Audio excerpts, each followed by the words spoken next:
Hello my dear students. Today I will teach you passive voice in perfect tense. Present perfect tense, past perfect tense and future perfect tense. This tense also it is very easy to understand. As we know, third form of the verb is used in active voice too. In the active voice, the third form of the verb it is used in perfect tense, present, past and future. So in the passive voice, the third form will be compulsory, we have to use here. Only difference is that in my every video, I am telling you, active voice is that correlate directly with the subject. But in the passive voice, they don't correlate directly. Indirectly they correlate. In the active voice, the doer is available. In the passive voice, doer is not available.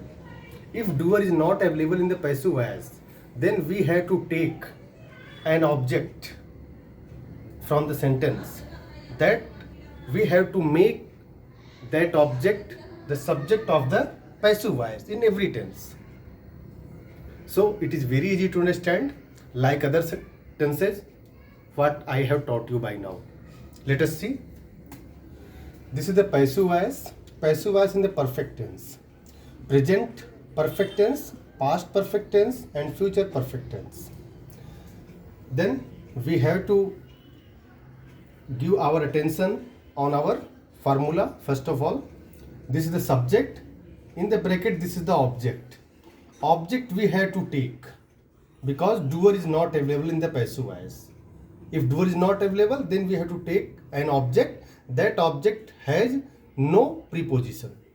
Then subject will be your object without preposition, then your helping verb. If has been and have been will be used as a helping verb, it will be present perfect tense in the passive voice. Has been with the singular subject, have been with the plural subject. Had been, it will be past perfect tense. Had been with the singular subject with the plural subject, both way. We have to use only had been as a helping verb in the passive voice. Then will have been, shall have been. It will be used with the future perfect tense in the passive voice. Will, we have to use second and third form of the verb, second and third person, and shall will be used with the first person pronoun. But it can be contrast, there is no problem. You can use anything, there is no problem to understand here. After that, third form of the verb, the third form is the compulsory rule. In the passive voice, we have to use always third form of the verb. Then other objects, if it is left an object, then after we have to add up. There is a sentence, present perfect tense. She has been called to Delhi. There is nobody in the sentence who is calling her to Delhi. But she has been called to Delhi. She has not been called to Delhi. Has she been called to Delhi? Why has she been called to Delhi? This is the positive, this is negative, this one is the interrogative first rule, this one is the interrogative second rule. It has been present perfect tense in passive voice. After that, we have to see past perfect tense in passive voice. That will be they had been taught in the school. There is nobody who is teaching. Only they had been taught in the school. In negative form, they had not been taught in the school. In interrogative first form, had they been taught in the school. In the interrogative second rule, why had they been taught in the school? This one is the past perfect tense in passive voice.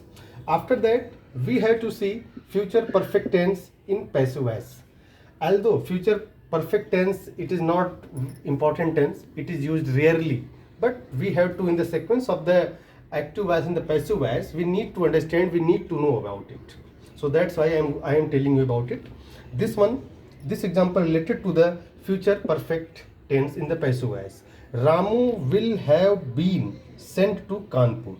Ramu will not have been sent to Kanpur. This one is the positive sentence, this was the negative sentence.